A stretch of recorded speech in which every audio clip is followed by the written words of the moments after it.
Nosso convidado de hoje da sessão Pergunta de Prova é um amigo querido, estudioso no tema que pretendemos abordar.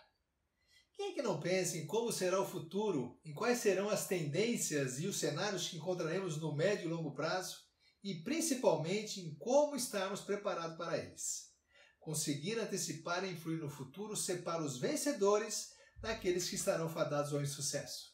Mas existe método para isso. A futurologia não é um trabalho para amadores e sonhadores que não buscam informações adequadas para melhor se preparar para o que está por vir.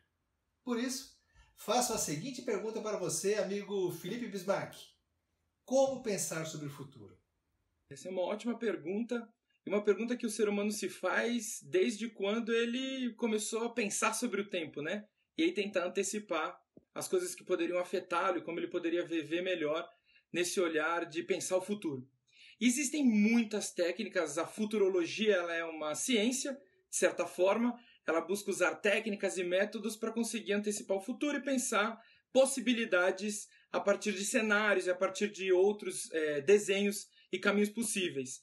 Inclusive, o uso dos cenários acabou sendo um dos instrumentos que substituiu o jeito antigo, o jeito clássico de se fazer estratégia, né? Então, você começa a fazer as suas escolhas pensando em outros caminhos, pensando em várias outras possibilidades.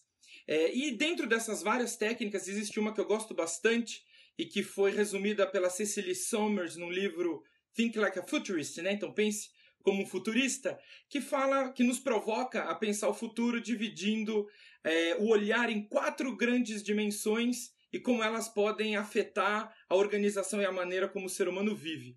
Então, o primeiro é olhar a questão dos recursos. Os recursos da natureza que estão disponíveis, que a gente usa para poder sobreviver e viver. O segundo são as tecnologias, então as técnicas, métodos, os desenhos e arranjos que a gente cria para usar esses recursos.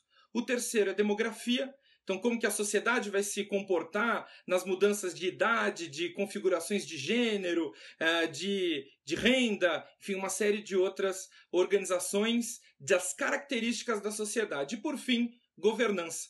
Como que é que a gente decide a alocação e uso do poder e o acesso a essas tecnologias, recursos dentro de uma sociedade com configurações demográficas variadas.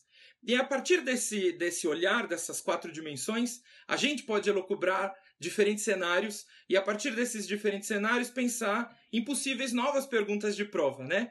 Como, por exemplo, o que é sustentabilidade, como ela se configura, como que a gente consegue viver de forma próspera num mundo de recursos naturais finitos e, portanto, com um crescimento que tem que ser limitado. Outra coisa é o que significa prosperidade, o que significa uma boa qualidade de vida, um bom viver.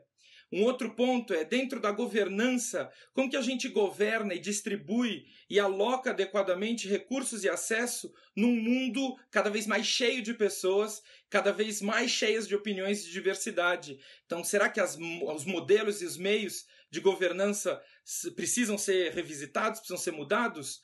E também a discussão das transformações e das mudanças de tecnologia e de conhecimento que tornam o mundo cada vez mais complexo, e a complexidade por si só é uma enorme questão de prova que o Edgar Morin, que foi o criador do pensamento complexo, nos ajuda muito bem a responder.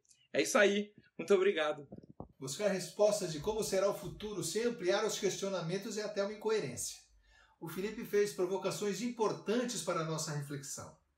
Já fica aqui um convite para que ele volte ao nosso canal para nos ajudar a responder essas novas perguntas de prova que ele mesmo fez. Forte abraço.